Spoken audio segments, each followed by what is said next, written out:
اللہ تبارک و تعالیٰ نے اسلام کو جب کامیابیاں اور کامرانیاں عطا کیں اور نبی پاک صلی اللہ تعالیٰ علیہ وسلم کے دین کو اللہ نے غلبہ عطا کیا تو 9 ذی الحج میں حج فرض کیا گیا۔ حج اس سے پہلے بھی کیا جاتا تھا، پرانی شریعتوں میں بھی حضرت ابراہیم علیہ السلام کے طریقے پر حج ہوتا تھا، پھر کفار مکہ نے، قریش مکہ نے اس میں کچھ غلط رسومات شامل کر دیں، کپڑے اتار کر معاذ اللہ کعبے کا طواف کرنا، قربانیوں کا گوشت خانہ کعبہ کی دیواروں سے ملنا اور بھی کئی بیہودہ رسومات اس پاکیزہ اور خوبصورت عمل کا حصہ بنا دی گئیں۔ پھر 9 ذی الحج کو حج فرض ہوا۔ نبی پاک صلی اللہ تعالیٰ علیہ وسلم نے حضرت ابو بکر صدیق کو امیر حج بنا کے رخصت فرمایا۔ دیکھیں کہاں کہاں محبوب انہیں اپنا نائب بناتے ہیں۔ اب 9 کو تو حضور نے حضرت ابو بکر صدیق کو امیر حج بنایا اور پھر اعلان فرمایا، جہاں جہاں مسلمان آبادیاں تھیں وہاں اعلان کر دیا گیا کہ آئندہ سال رسول پاک علیہ السلام خود حج کے لیے تشریف لے جائیں گے۔ اب ایک بڑی تعداد مسلمانوں کی جمع ہونے لگی۔ ذی القعدہ کے آخری ایام میں ہزاروں کی تعداد میں لوگ مدینہ شریف میں جمع ہو گئے۔ ظہر کی نماز کی ادائیگی کے بعد سیرت نگار کہتے ہیں کہ 28 ذی القعدہ تھی، نبی پاک علیہ السلام ظہر پڑھ کے حج کے لیے نکلے، اور جہاں آج ذوالحلیفہ ہے، ابیار علی جس جگہ کو کہتے ہیں، میقات مدینہ بھی کہا جاتا ہے، وہاں اللہ کے محبوب نے پہلے رات گزاری۔ وہیں پہ نبی پاک صلی اللہ تعالیٰ علیہ وسلم نے احرام باندھا، حضور تشریف لے گئے۔ یہ حج قران تھا۔ نبی پاک صلی اللہ تعالیٰ علیہ وآلہ وسلم کے ساتھ اس طرح لوگ امڑ کے آئے، جہاں جہاں سے لوگ تھے مسلمان وہ سارے جمع ہوئے حضور کے ساتھ اللہ کی بارگاہ میں حاضر ہونے کے لیے۔ 1,40,000 صحابہ، یہ ایک ہی دفعہ صحابہ کا اتنا بڑا مجمع جمع ہوا ہے، ایک ہی دفعہ۔ اور حضور علیہ السلام کی خواہش تھی کہ یہ سارے لوگ وہاں پہنچیں۔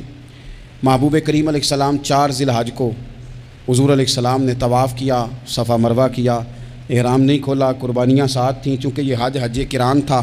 اللہ کے رسول صلی اللہ تعالیٰ علیہ وآلہ وسلم نے پھر 8 ذی الحج کو ظہر کی نماز جا کے مینا کے میدان میں ادا کی۔ 9 ذی الحج کو مسجد نمرہ کے پاس کوہ صبیر پر جب سورج کی کرنیں چمکیں، قربان جائیں کیا نظارہ ہوگا۔ لبیک لبیک کی صدا آ رہی ہے، دے کون رہے ہیں؟ مدینے والے محبوب صلی اللہ علیہ وسلم۔ حضور اس لشکر حسن کو لے کر، اس نور بھرے قافلے کو لے کے، یہ کون ہیں جو حضور کے ساتھ سارے نکلے ہیں؟ یہ کون ہیں سارے؟ یہ وہ فیروز بخت سعادت مند لوگ ہیں کہ ان میں سے جس نے ایک دفعہ بھی ایمان کی حالت میں حضور کو دیکھا اور پھر خاتمہ بالخیر بالایمان کے ساتھ دنیا سے رخصت ہوئے، یہ وہ لوگ ہیں کہ ولی اگر 60 سال بھی سارا دن روزہ رکھے، ساری رات نفل پڑھے، ہر برائی سے بچے، لیکن پھر بھی کسی صحابی کے قدموں کی خاک تک کو نہیں پہنچ سکتا۔ اور صحابی زیارت سے بنتا ہے، ولی عبادت سے بنتے ہیں۔ نبی پاک صلی اللہ تعالیٰ علیہ وسلم کے وہ سارے صحابہ کون ہیں؟ الصحابہ کالنجوم، یہ حضور کی چاروں جانب یہ چمک رہے ہیں، انہیں خود میرے نبی پاک نے ستارے فرمایا ہے۔ ایک سمت علی، ایک سمت عمر، صدیق ادھر، عثمان ادھر، ان جگمگ جگمگ تاروں میں بھلا مہتاب کا عالم کیا ہوگا؟ اور ہر کوئی فدا ہے بن دیکھے تو پھر دیدار کا عالم کیا ہوگا؟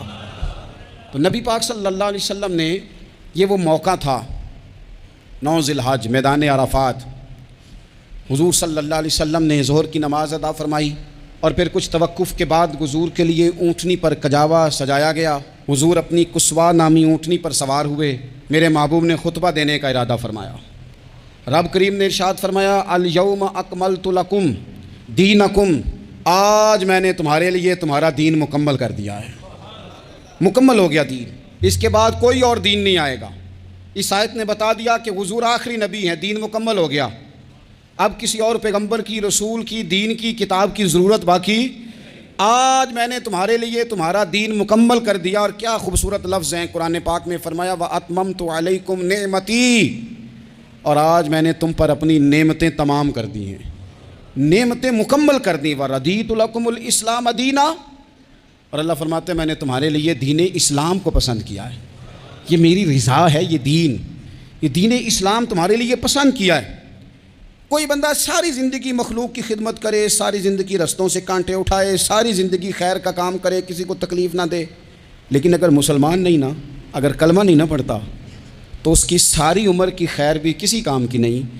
اس لیے کہ رب فرماتا ہے جڑ دین اسلام ہے، جڑ ہوگی تو پھر شاخیں قبول کی جائیں گی نا، تو اگر جڑ ہی سرے سے نہیں ہے تو خیر کرنے کا معنی، کچھ لوگ کفار کی، مشرکین کی تعریف کرتے ہیں کہ جناب بلے بلے اتنے ویلفیئر کام ہو رہے ہیں، تو یاد رکھو سب سے ضروری جڑ ہے۔ قرآن پاک میں رب تعالیٰ نے منافقین، مشرکین اور کفار کے اعمال کی بنیاد اس طرح کی بتائی ہے کہ جس طرح پتھر پر تھوڑی گرد پڑ جائے، ذرا ہوا کا جھونکا ہے یا بارش آئے تو پتھر صاف کا صاف ہو جاتا ہے، ان کے اعمال اس طرح کے ہیں۔ اس خیر کا کیا مطلب کہ جس خیر میں ایمان ہی شامل نہیں؟ جب تک بندہ مومن نہ ہو اس کا کوئی عمل بھی اللہ کی بارگاہ میں قابل قبول نہیں ہوتا۔ یہ آیت نازل ہو گئی، فرمایا دین مکمل ہو گیا۔ او میرے بھائیو، خدا را سوچو، کوئی شے مکمل نہیں دنیا میں، کوئی شے بھی۔ کروڑوں کا مکان بنا لو پھر بھی کوئی نہ کوئی نقص نکل ہی آتا ہے۔ کوئی دنیا میں شے مکمل ہے ہی نہیں۔ اگر کوئی شے مکمل ہے تو وہ مدینے والے رسول کا دین مکمل ہے۔ مکمل، جب ہم کہتے ہیں نا مکمل دین تو لوگ سمجھتے ہیں تو شاید سادی سی بات ہے، یہ وہ والی بات ہے جو دنیا میں کہیں نہیں پائی جاتی۔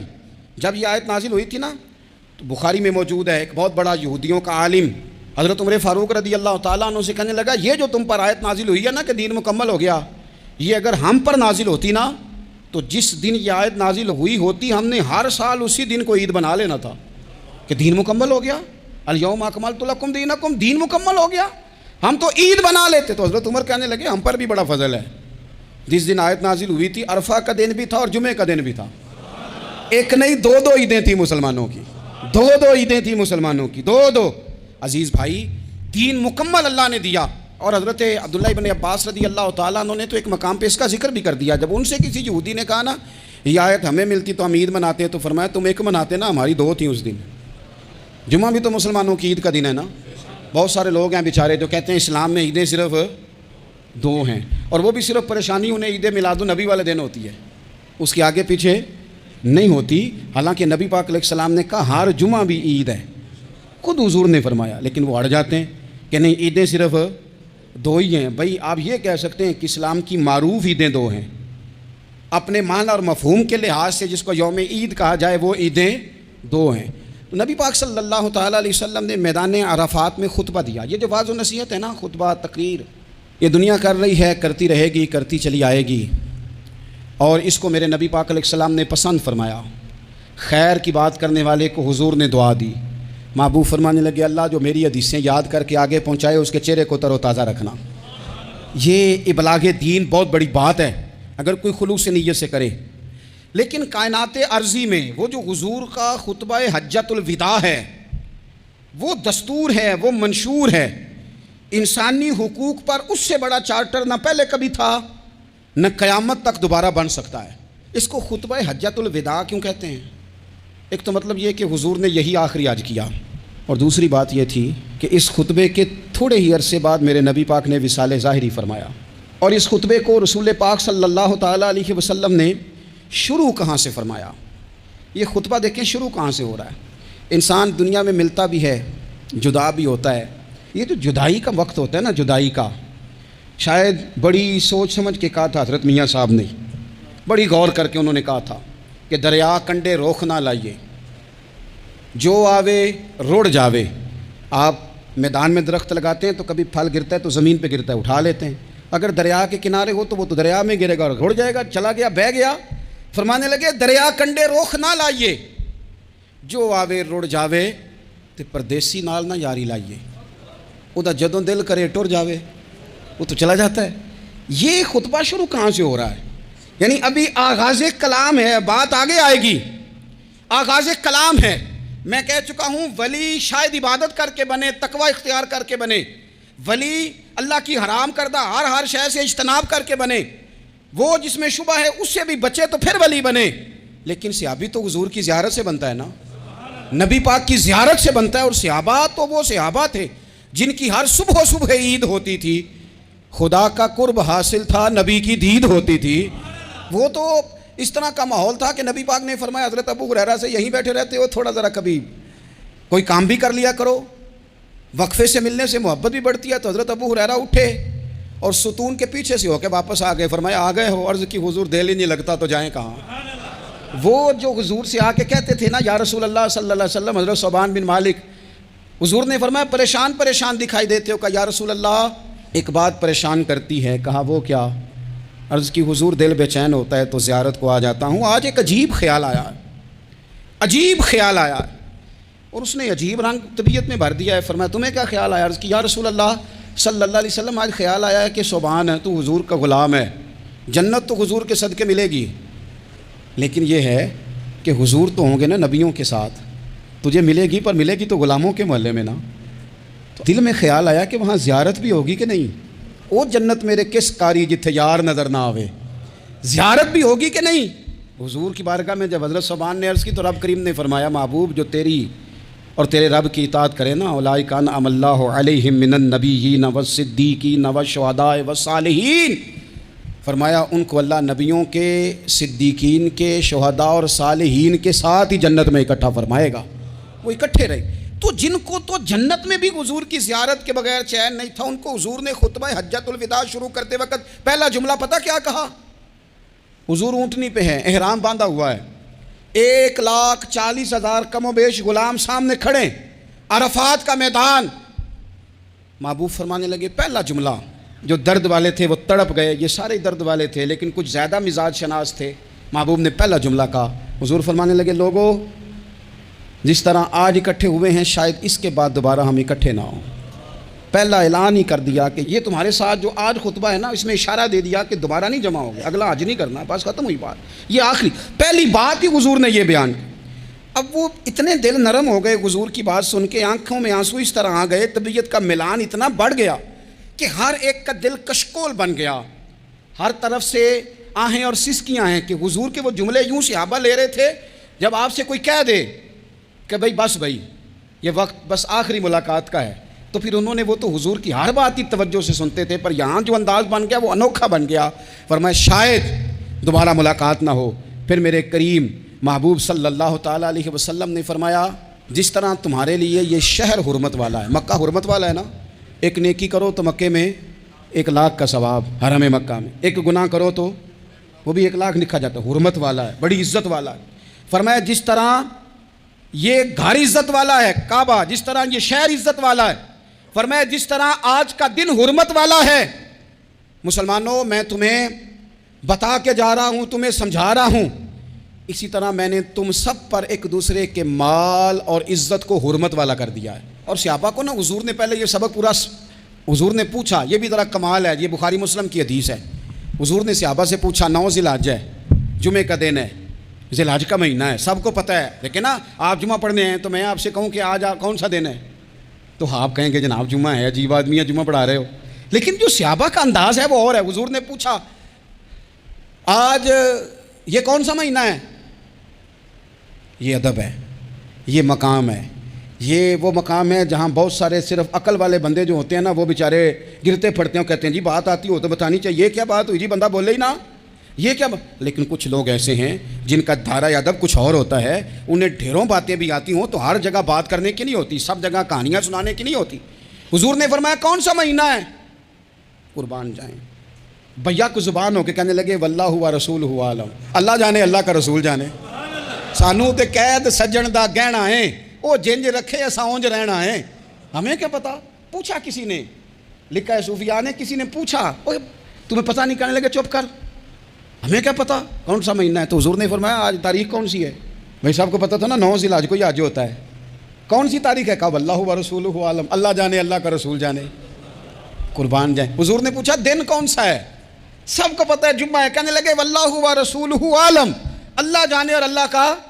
وہ صحابہ بتا کیوں نہیں رہے؟ تو اہل محبت کہتے ہیں صحابہ کا جواب یہ تھا ہمیں کوئی مہینوں سے غرض ہے، ہمیں کوئی دن سے غرض ہے، ہمیں کوئی تاریخ سے غرض ہے. حاجیو آؤ شہنشاہ کا روزہ دیکھو، کعبہ تو دیکھ چکے، کعبے کا بھی کعبہ دیکھو، ہمیں تو محبوب سے غرض ہے. مہینہ تھا ذی الحجہ کا، اگر حضور کہہ دیتے ذی الحجہ نہیں ذی قعدہ ہے تو ہم نے ذی قعدہ بنا لینا تھا. تاریخ تھی 9، اگر حضور فرما دیتے 11 ہے تو ہم نے 11 ہی بنا لینی تھی. دن تھا جمعے کا، اگر حضور کہتے پیر ہے تو ہمیں کیا لگے؟ ہمیں تو محبوب کی رضا چاہیے۔ آپ دیکھیں نا، ایک صحابی کے ہاتھ ذرا لمبے تھے تو حضور نے فرمایا یا ذوالیدین، اور لمبے ہاتھوں والے۔ ان سے کوئی پوچھتا نام کیا ہے تو کہتے میرا نام ہے دو ہاتھوں والا۔ اور بھائی میرے بھی دو ہیں، تم کیوں دو ہاتھوں والا؟ کہنے لگے یہ نہیں مجھے پتا، مجھے نبی پاک نے کہا دو ہاتھوں والا۔ تو ٹھیک ہو گئی جو حضور نے نام رکھ دیا۔ تو حضور سید عالم نے پوچھا، پھر حضور نے حرمت یاد کرائی، فرمایا یاد رکھو یہ دن بھی بڑی عزت والا ہے، جمعے کا ہے، یہ مہینہ بھی بڑی حرمت والا ہے، ذی الحج کا ہے، یہ تاریخ بھی بڑی حرمت والی ہے، لیکن فرمایا جس طرح اس دن کی، اس شہر کی، اس مہینے کی تم نے عزت کرنی ہے، اسی طرح ایک دوسرے کے مال کا، ایک دوسرے کی عزت کا تم نے پاس کرنا۔ مسلمان بھائیوں، خدا را یہ حضور کہہ رہے ہیں یار، نبی پاک نے کعبہ کے سامنے کھڑے ہو کے فرمایا بیت اللہ تیری بڑی شان ہے، تیرا بڑا مرتبہ ہے، لیکن فرمایا میرے مومن کی عزت رب کی نظر میں کعبے سے بھی زیادہ ہے۔ ہم کیسے بیٹھ کے یار، ہم کیسے جرأت کرتے ہیں کسی کی پگڑی کھولنے کی کونے میں بیٹھ کے؟ ہم اپنے گھر بیٹھ کے کسی پر تبصرہ کر گئے، کسی بندہ مومن کی عزت اچھال گئے، بالکل پتہ نہیں تھا بات کا، اور ہم نے کہانی بنا دی پوری کی پوری، داستان سرائی کر گئے۔ صبح سے شام تک ہماری گپ شپ کا عنوان کیا ہے؟ کسی نہ کسی کا شکوہ، کسی نہ کسی کی شکایت، یہ ہماری گپ شپ ہے۔ خدا را حضور نے تو خطبہ حجۃ الوداع میں پہلا سبق یہ دیا تھا کہ میرے جانے کے بعد ایک دوسرے کی عزت کرنا، اور اسی خطبے میں ایک جگہ پہ فرمایا یہ نہ ہو کہ میرے جانے کے بعد تم ایک دوسرے کی گردنیں مارنے لگ جاؤ، ایک دوسرے کی عزتوں کا خیال کرنا، پاس کرنا۔ مسلمانوں، میرے عزیز بھائیوں، بزرگوں، عزتوں کا دفاع شروع کریں۔ تھوڑی دیر کے لیے اپنی زبان لوگوں کے اوپر تبصرہ کرنے سے کنٹرول میں لائیں۔ کچھ چیزیں ایسی، میں مختلف شہروں میں جاتا ہوں، جس شہر میں گئے وہاں لوگوں نے یہ کہا جناب یہاں جو مولانا ہے نا، بعض لوگ یہ باتیں بڑی چسکے لے کے سنتے ہیں، یہاں جو مولانا ہے نا وہ کچھ نہیں کرتے، آپ بڑے اچھے ہیں، یہاں جو پیر صاحب ہیں وہ بڑے گڑبڑ ہیں، آپ بڑے اچھے ہیں۔ تو میں ان سے کہتا ہوں کہ میں اس لیے اچھا ہوں کہ میں تھوڑی دیر کے لیے آیا ہوں، میں نے چلے جانا ہے۔ اور دوسری بات یہ کہ مجھے آپ جتنا مرضی اچھا کہہ لیں، میں نے رخصت ہو جانا ہے 2-3 گھنٹوں کے بعد۔ یہاں جس آدمی کا آپ شکوہ کر رہے ہیں نا، آپ اس کو جنازے کے لیے خبر کریں نہ کریں، اسے پتہ چل گیا نا محلے میں جنازہ ہو گیا، تو اسے کوئی کام بھی ہوا تو اس نے کہنا یار نہیں محلے میں فوتگی ہوگی، میں نے جنازہ پڑھانا ہے، اس نے جانا نہیں۔ تو کمزوریاں تو سب جگہ ہوتی ہیں، لیکن ان کمزوریوں کی وجہ سے آپس میں بغض پیدا کر لیا جائے گا۔ اور پھر کمال بات ہے نا کہ اپنی ساری کمزوریوں سمیت اپنے آپ سے پیار ہے، اپنے آپ سے محبت ہے، اور دوسرے کی ایک کا پتہ چل جائے تو ہمیں گھن آنے لگ جاتی۔ تو حضور نے خطبہ حجۃ الوداع کے موقع پر یہ بات ارشاد فرمائی۔ دوسرا حضور نے فرمایا لوگوں یاد رکھنا، یہ خطبہ حجۃ الوداع میں نبی پاک نے فرمایا، یہ حضور خطبہ دے رہے ہیں، اور اس وقت دے رہے ہیں جب حضور صحابہ کو بتا چکے ہیں کہ یہ آخری ملاقات ہے، یہ دور دراز سے آئے ہیں، ان کو بتایا ہے کہ یہ میری تمہاری جو مجلس ہے، جو محفل ہے، جو تم سے بات ہو رہی ہے، یہ آخری ہے۔ محبوب فرمانے لگے لوگوں یاد رکھنا قیامت قائم ہوگی۔ ان جملوں کا حسن ملاحظہ کر لیں۔ فرمایا قیامت قائم ہوگی، تم اپنے رب سے ملاقات کرو گے، اور فرمایا تمہارا رب تم سے تمہارے اعمال کے بارے میں پوچھے گا۔ یہ خطبہ حجۃ الوداع میں کریم نے فرمایا، صبح تم اٹھے کیا عمل کیا، اللہ پوچھے گا۔ کسی سے ملاقات ہوئی، طرز کیا تھی، سوچ کیا تھی، اللہ پوچھے گا۔ لین دین میں کیا معاملات تھے، تمہارے اعمال کے، اللہ سے ملاقات ہوگی، وہ کھڑا کر کے پوچھے گا۔ اور حدیث میں کئی جگہ پہ حضور نے فرمایا وہ تم سے سوال کرے گا، تمہیں جواب دینا ہے۔ میرے عزیز بھائیوں، تیار رہنا چاہیے، تیار۔ ہم نا منت کرتے ہیں آخری دن ہو نا، تنخواہ دار لوگ کہتے ہیں یار یہ آخری ایام چل رہے ہیں، کوئی خرچہ نہ بتاؤ، اس لیے کہ حساب کے متھے لگنا ہے۔ آخری دنوں میں، بجٹ کے دنوں میں لوگ پریشان ہوتے ہیں کہ حساب دینا ہے۔ جب رب سے ملاقات کریں گے اور وہ حساب مانگے گا، کتنا مشکل کام ہے۔ اور ایک مقام پہ حضور نے فرمایا جس سے اللہ نے حساب مانگا وہ تو الجھ گیا، دعا کرو وہ حساب مانگے ہی نہ، بے حساب ہی بخشش فرما دے۔ نبی پاک صلی اللہ تعالیٰ علیہ وآلہ وسلم نے ارشاد فرمایا اسی خطبہ حجۃ الوداع میں، حضور فرمانے لگے سن لو میں نے تم تک اللہ تعالیٰ کا پیغام پہنچا دیا ہے۔ اب جس شخص کے پاس امانت رکھی ہو اس پر لازم ہے کہ وہ امانت اس تک پہنچا دے جو اس کا مالک ہے۔ ہم بہت سارے لوگ ایسے ہوتے ہیں، ہمارے پاس امانتیں ہوتی ہیں، کچھ بھی نہ ہو تو کچھ لوگوں کے راز کی امانت ہوتی ہے، کچھ بھی نہ ہو تو کچھ لوگوں کی باتیں ہم تک پہنچ جاتی ہیں، وہ راز ہوتا ہے، وہ امانت ہوتی ہے۔ مجلس کی گفتگو بھی امانت ہے، لیکن ہم امانتوں کا خیال نہیں کرتے، خیانت ہو جاتی ہے۔ بہت محتاط ہو کر اپنی زندگی میں امانتوں کا خیال کیا جائے۔ یا ایھا الذین آمنوا لا تخونوا اللہ والرسول وتخونوا اماناتکم وانتم تعلمون۔ اللہ فرماتے ہیں ایمان والو، نہ رب سے خیانت کرنا، نہ رب کے رسول سے خیانت کرنا، نہ آپس میں ایک دوسرے سے خیانت کرنا، جانتے بوجھتے ہوئے یہ کام نہ کرنا۔ وانتم تعلمون، جانتے ہو، تمہیں پتہ ہے۔ کبھی بھی بددیانتی کا مظاہرہ نہ کریں اپنی زندگی میں، کبھی بھی۔ اور یہ بھی یاد رکھ لیں، بچوں کو کیا پتا کہ ہمارا ابا حلال لا رہا ہے کہ حرام لا رہا ہے۔ آپ لا رہے ہیں نا، تو وہ تو بیچارے بھولے پن میں کھا رہے ہیں، تو حساب آپ نے دینا ہے۔ جنہ لی تو پاپ کمائے ہن کتھے نہیں ہو تیرے کر دے، بلا نا۔ تو بچوں کا تو یہ معاملہ ہے بھائی، اللہ ماشاءاللہ کہ وہ وقت پہ ہی شادی کے 10-15 دن کے بعد ہی ان کو پیغام مل جاتا ہے کہ اگر ہمارا علیحدہ گھر ہو تو میں مرضی سے سجاؤں، تو میں مرضی سے سواروں، تو میرا کوئی مطلب اپنا سلسلہ ہو، تو بڑے ٹائم پہ ساری باتیں شروع ہو جاتی ہیں۔ وہ تو معاملہ ہی بالکل اور ہے۔ تو بالکل کسی بھی امانت میں کبھی بھی خیانت کرنے کی کوشش نہ کریں، اور یاد رکھیں مال حرام جہاں آتا ہے وہاں بڑی تباہی آتی ہے۔ جہاں لوگ بددیانت ہو جاتے ہیں وہاں معاملات بڑے خراب ہو جاتے ہیں۔ اللہ تبارک و تعالیٰ دیانتداری کی توفیق عطا فرمائے۔ حضور نے خطبہ حجۃ الوداع کے موقع پر فرمایا، میں نے آج جاہلیت کے سارے سود ختم کر دیے۔ نبی پاک میدان عرفات میں کھڑے ہو کے فرمانے لگے، جس بندے نے بھی کسی سے پیسے لیے ہیں وہ اصل رقم دے گا، زائد نہیں دے گا۔ حضور کے بڑے قریبی تھے ایک، فرمایا انہوں نے بھی کچھ لوگوں سے پیسے لیے، میں چونکہ وہ سب لوگ کرتے تھے، حرام ہی نہیں تھا، فرمایا میں ان کو بھی حکم دیتا ہوں کہ یہ اصل رقم وصول کریں گے، کسی سے ایک پائی بھی زیادہ وصول نہ کریں گے۔ نبی پاک صلی اللہ تعالیٰ علیہ وسلم نے خطبہ حجۃ الوداع میں ایک باریک بات حضور نے بھی، یہ آپ نے ضرور سمجھنی ہے، بالخصوص جو لوگ تھوڑا دین پر عمل کر رہے ہیں، جن کا لبادہ مذہبی ہو گیا، جنہیں لوگ حضرت صاحب، قاری صاحب، علامہ صاحب، مفتی صاحب، حاجی صاحب، بزرگوں کہہ کے بلاتے ہیں، وہ اس پر توجہ کریں۔ میرے نبی پاک صلی اللہ علیہ وسلم نے خطبہ حجۃ الوداع کے موقع پہ ارشاد فرمایا، لوگوں شیطان اب مایوس ہو گیا ہے، وہ تم سے بتوں کی پوجا نہیں کرا سکے گا، ہاں وہ تمہیں چھوٹے چھوٹے گناہوں میں مبتلا کرے گا، وہ تم سے چھوٹے چھوٹے عیب کرائے گا، تم سمجھو گے یہ تو غلطی کوئی نہیں، فرمایا اس سے بچ کے رہنا۔ اب وہ مایوس ہو گیا، بتوں کی پوجا نہیں کرا سکتا، تمہیں اپنی پوجا نہیں کرا سکتا، لیکن چھوٹی چھوٹی غلطیاں، ایک مقام پہ فرمایا نا، چھوٹا گناہ ہونا تو مومن اسے پہاڑ سمجھتا ہے، اتنا بڑا ہو گیا، اور منافق کہتا ہے یہ تو کچھ بھی نہیں۔ تو اپنی زندگی کے اندر چھوٹی چھوٹی کوتاہیاں، حضرت سعدی فرمایا کرتے تھے، سیلاب اچانک نہیں آتے، پہلے چھوٹا سا سوراخ ہوتا ہے دریا کے کنارے میں، اسے بند نہ کیا جائے پھر بڑا ہو جاتا ہے، پھر وہ ٹائم آتا ہے کہ بند ٹوٹ جاتا ہے، بستیاں ڈوب جاتی ہیں۔ پہلے چھوٹا گناہ انسان کرتا ہے، چھوٹا، پھر اس سے آگے بڑھتا جاتا ہے اور بڑی بڑی غلطیاں ہوتی ہیں۔ اللہ تبارک و تعالی ہمیں رائی کے دانے کے برابر بھی غلطی کرنے سے محفوظ فرمائے۔ نبی پاک صلی اللہ تعالیٰ علیہ وسلم نے اسی موقع پر ارشاد فرمایا، لوگو اللہ سے ڈرتے رہنا، اور میں تمہیں عورتوں کے ساتھ بھلائی کی وصیت کرتا ہوں۔ فرمایا رب نے تمہیں اختیار دیا ہے، عورتیں تمہارے سپرد کی ہیں، ان سے اچھا سلوک کرنا۔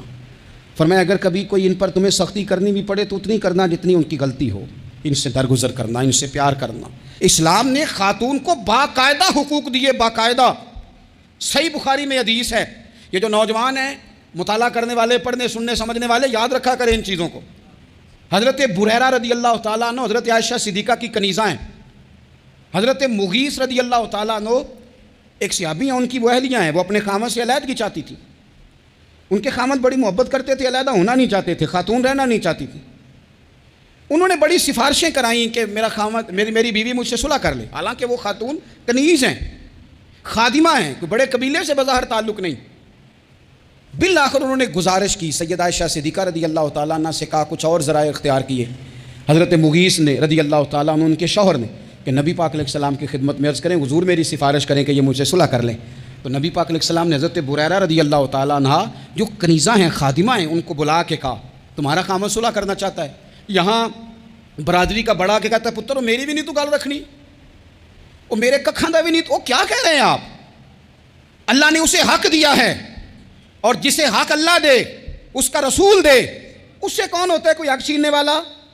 نبی پاک صلی اللہ علیہ وسلم نے حضرت بریرہ سے کہا تمہارا خامد صلح کرنا چاہتا ہے اور وہ روتا ہے تمہارے لیے، اور اس نے بڑی سفارشیں کی ہیں، تم اس سے صلح کر لو۔ حضرت بریرہ رضی اللہ تعالیٰ عنہ عرض کرنے لگی، یا رسول اللہ صلی اللہ علیہ وسلم آپ جو حکم کریں میں حاضر ہوں، ایک بات پوچھ سکتی ہوں، ایک گزارش کر لوں، ایک صرف حضور میرا بولیا چولیا معاف کری، ایک بات کر لوں؟ تو کہا کرو۔ عرض کی یا رسول اللہ یہ آپ کا حکم ہے یا مشورہ ہے؟ یہ محبوب کی بات ہے، محبوب کی۔ کوئی بزرگ کیوں جبر کرتا ہے کسی پہ؟ کوئی حضرت شیخ کیوں کہتے ہیں زبردستی عورت کو کہ تو جا؟ نبی پاک صلی اللہ علیہ وسلم نے فرمایا صلح کر لے۔ یا رسول اللہ ایک بات عرض کروں؟ کرو۔ حضور حکم ہے کہ مشورہ ہے؟ تو نبی پاک نے فرمایا نہیں مشورہ ہے، تم عاقلہ ہو، بالغہ ہو، اسلام تمہیں با اختیار کرتا ہے، چاہو تو رہو، چاہو تو خلا لے لو۔ عرض کرنے لگی حضور اگر مشورہ ہے تو پھر میں مغیث سے صلح نہیں کرنا چاہتی۔ میرے محبوب نے فرمایا تو جس حال میں راضی ہے میں بھی راضی ہوں، ٹھیک ہو گئی بات، ختم ہو گئی. حضور نے کوئی زور نہیں. اتنے اسلام حقوق دیتا ہے عورت کو، کسی کو اجازت نہیں کہ وہ جبر کرے، وہ ظلم کرے. میں آ گیا ہوں صلح نہیں کرنی، بھئی تو کیوں آیا ہے؟ تو نے وقت گزارنا ہے، جانے وہ خامد کس طرح کا ہو. تو نبی پاک صلی اللہ علیہ وسلم نے خطبہ حجۃ الوداع کے موقع پر فرمایا عورتوں کے ساتھ اچھا سلوک کرنا. اللہ تبارک و تعالی جو حج پڑھا جا رہا ہے اس کے صدقے پوری امت پر اپنا فضل فرمائے.